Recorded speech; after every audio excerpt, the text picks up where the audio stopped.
اچھا بھائی، کیا ہم ایک دن میں قرآن ختم کر سکتے ہیں؟ دانیال صاحب نے میر پور خاص سے سوال کیا ہے۔ دیکھیں، حدیث میں 3 دن سے کم میں قرآن ختم کرنے کو منع کیا گیا ہے، بعض حدیثوں میں 7 دن سے کم میں قرآن ختم کرنے کو منع کیا گیا ہے۔ تو ایک طرف تو یہ واضح احادیث ہیں ہمارے پاس، لیکن دوسری طرف صحابہ اور تابعین اور جمہور محدثین اور فقہا کا عمل ہے کہ انہوں نے ایک ایک دن میں پورا قرآن ختم کیا، بلکہ ایک ایک رات میں۔ اور یہ اتنی کثرت سے اس بارے میں صحابہ تابعین سے مروی ہے کہ آپ یہ نہیں کہہ سکتے کہ ان صحابہ کو یہ حدیثوں کا علم نہیں تھا۔ حضرت عثمان رضی اللہ تعالیٰ عنہ کی طرف ایک دفعہ حضرت عمر نے اشارہ کر کے فرمایا کہ مجھے اس شخص سے محبت کیوں نہ ہو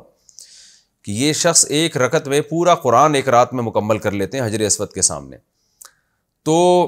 ظاہر ہے ایک آدھ صحابی سے اگر مروی ہوتا نا، یا ایک آدھ محدث سے، تو ہم کہتے ہیں شاید ان تک وہ حدیثیں نہیں پہنچی ہیں، لیکن یہ بہت سارے صحابہ سے، امام حنیفہ سے مروی ہے کہ وہ امام شافعی سے مروی ہے کہ ایک ایک رات میں پورا قرآن ختم کر لیا کرتے تھے، بلکہ ایسا بھی ہے کہ 2 قرآن ختم کر لیا کرتے تھے 24 گھنٹے کے اندر۔ تو اس لیے اس بارے میں جو محدثین خود اس بات کے قائل ہیں، علامہ ابن کثیر رحمۃ اللہ علیہ جیسے مفسر اور دیگر فقہا، کہ یہ جو نبی نے منع کیا نا کہ 3 دن میں سے کم میں قرآن ختم نہ کیا جائے، یہ امت پر شفقت کے لیے منع کیا ہے کہ عام طور پر لوگوں میں اسٹیمنا ہوتا نہیں ہے، وہ غلط سلط پڑھنا شروع کر دیں گے۔ جیسے اس کی مثال ملتی ہے ہمارے ہاں جو تراویح میں شبینے ہوتے ہیں،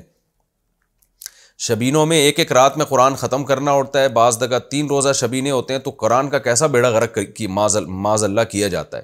ایسے اسپیڈ سے پڑھ رہے ہوتے ہیں کہ یعلمون تعلمون کے علاوہ کچھ بھی سمجھ میں نہیں آ رہا ہوتا، اور جھوم رہے ہوتے ہیں دائیں بائیں، اور جو ہے وہ ایک تماشا سا بنا ہوتا ہے۔ تو یہ قرآن کے ساتھ مذاق ہے۔ لیکن اللہ نے اگر کسی کو اتنا اسٹیمنا دیا ہے کہ وہ قرآن کا حق بھی ادا کر سکے، اس کو آرام سے ٹھہر کے جیسے قرآن کے پڑھنے کا حق ہے، اور ایسا تھکاوٹ بھی اس کو نہیں ہوتی کہ بیمار ہونے کا خطرہ ہو، تو کچھ لوگ اللہ نے ایسے پیدا کیے ہیں، اگر کسی میں ایسا اسٹیمنا ہے تو ایک دن میں بھی پورا قرآن ختم کر لے تو انشاءاللہ اسے کوئی گناہ نہیں ہوگا، بلکہ یہ چیز باعث ثواب ہوگی۔ تو اعتدال کی بات یہی ہے کہ اتنے سارے صحابہ، تابعین، تبع تابعین، امام بخاری سے خود ثابت ہے، اور امام شافعی، امام ابو حنیفہ، ان حضرات کے جو اعمال ثابت ہیں، حالانکہ ان تک یہ حدیثیں پہنچی تھیں، مگر یہ ان سے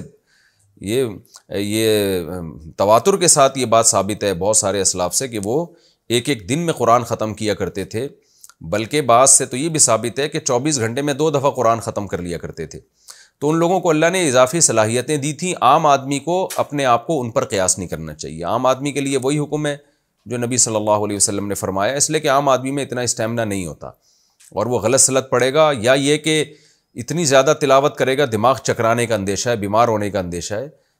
سر گھوم جاتے ہیں لوگوں کے، دماغی توازن کھو بیٹھتے ہیں اتنی زیادہ عبادت کرنے سے۔ تو اس لیے عام حکم تو یہی ہے کہ 3 دن سے کم میں قرآن ختم نہ کیا جائے، لیکن کسی کو اللہ نے اضافی اسٹیمنا دیا ہو،